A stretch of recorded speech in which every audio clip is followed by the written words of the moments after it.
This class, this semester, I'm making three big predictions, right? First is that Trump will win in November. Second is that the United States will go to war against Iran. And the third big prediction is that the United States will lose this war.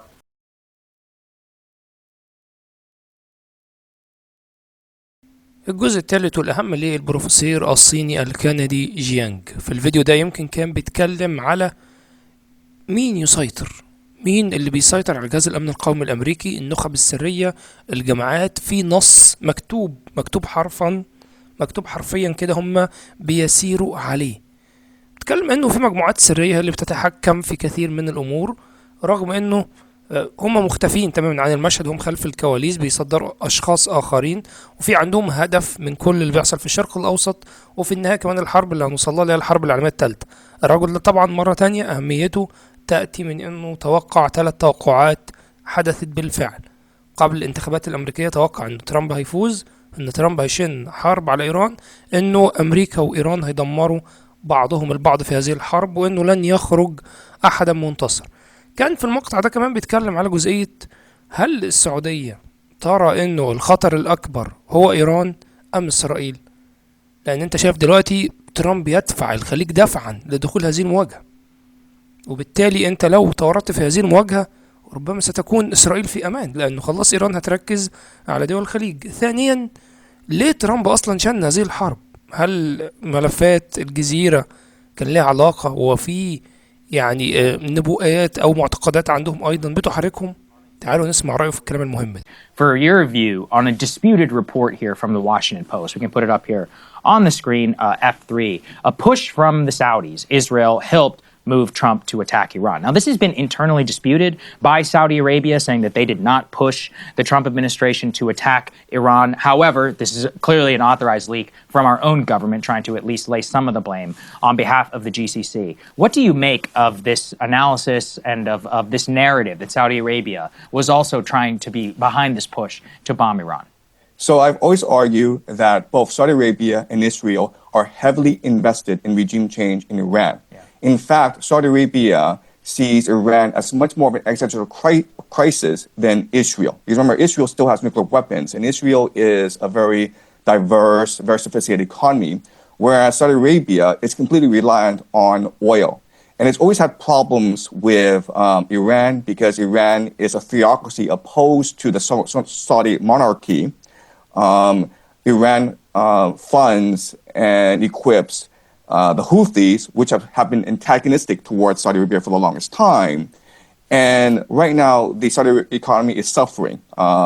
It's been trying to pivot towards more of a tourist economy. That's why they brought in Ronaldo. That's why they're switching to e-gaming. That's why they're building something called a line, NEOM. And all these things are not working out. So they need to be able to control the oil resources of the entire Middle East if they are to survive and thrive as a nation. So I do believe that this reporting is credible, even though it does make Saudi Arabia look bad. Mm-hmm. But remember, Saudi Arabia says that they wanted peace, but they are helping the Israelis and the Americans attack Iran right now because they're allowing the Israelis and Americans to use Saudi airspace. So help us understand, because it still feels to me like there are some pieces that don't totally add up. You had, in advance of this war on Iran, you had top military brass up to the chairman of the Joint Chiefs of Staff saying, this is a really bad idea. We are not ready for this.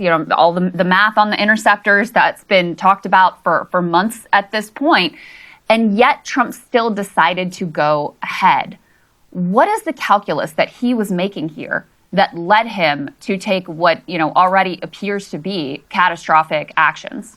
Right, okay. So this is the key question. Why do they do this? I think there are 3 possibilities, okay? And I think all 3 possibilities are valid. The first is the idea of hubris. If you look at history, this is how empires behave. So the Mindoro kidnapping was quick, successful, and it was adrenaline rush for Trump. And that made him overconfident in the capacity of the American military, okay? So even though America does not benefit from this war against Iran, Trump himself personally benefits. Why? Because the Saudis and Israelis are to attack Iran. Remember that the Saudis invested $2 billion in the private equity fund of Jared Kushner, who is the son-in-law of Donald Trump. And the Israelis, through Miriam Adelson, have been financing Trump's political career, right? So Miriam Adelson, a few months back, said that she will put up $250 million if Trump were to run a third term. So Trump is getting a lot of financial and political support from the Saudis and Israelis.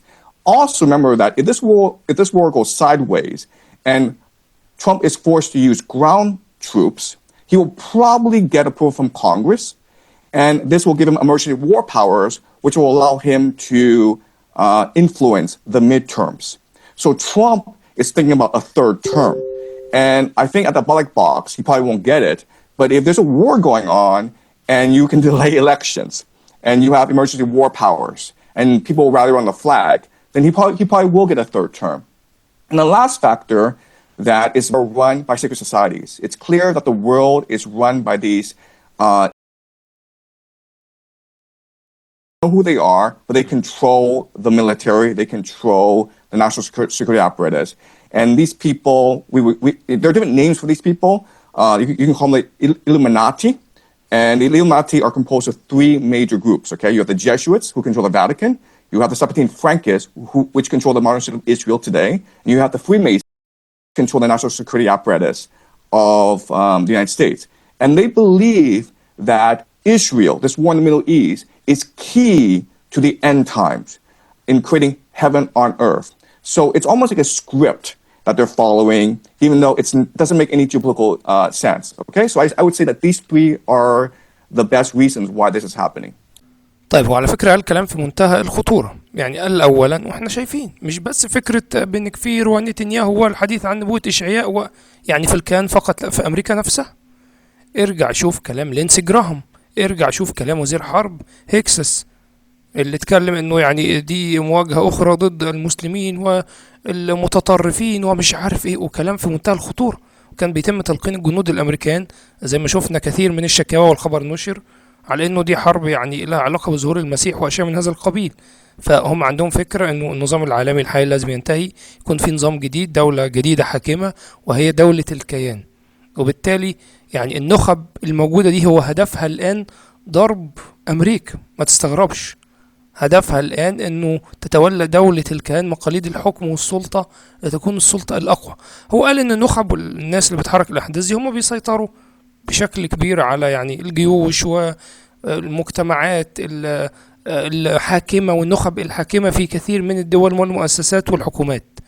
قال احنا مش عارفين هم تحديدا مين، بغض النظر بقى هم شركات أشخاص أيا كان، لكن في الآخر هم بيحركوا كثير من الأحداث ومتفقين فيما بينهم. اتكلم أيضا على أنه ترامب مستفيد جدا من اللي بيحصل، لأنه الحرب دي لو استمرت هو يقدر يلغي حتى نتائج انتخابات التجديد النصفي اللي هي أظن نهاية هذا العام، وأيضا يستطيع حتى الترشح لولاية ثالثة، لأن أنت لو دخلت معركة برية تستطيع فرض الاحكام العرفية ويعني التجنيد الإجباري وهكذا. فمفيش حد هيقدر يتكلم في وقت حرب عن انتخابات أو ما شابه، خصوصا لو أحداث كانت كبيرة وضخمة. فهو شايف أيضا أن ده ممكن وارد كمان يحصل بشكل كبير في أمريكا.